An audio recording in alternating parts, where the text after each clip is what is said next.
So, nandito na tayo ngayon sa meeting de avance ng ADAS 2A.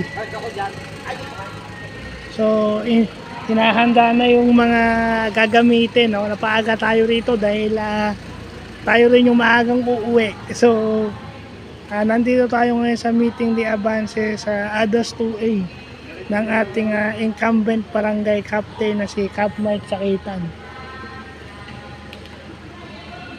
Ayan, nakikita niyo yung mga silya, di ba? Ito.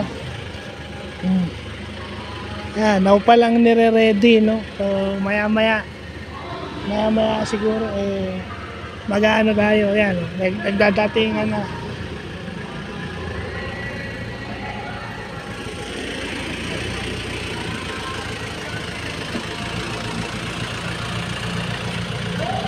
Ayan.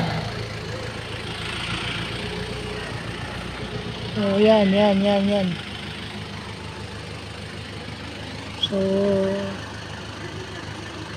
alas 6 eh. Tingnan natin anong oras to. Balaman, late na magsisimula to.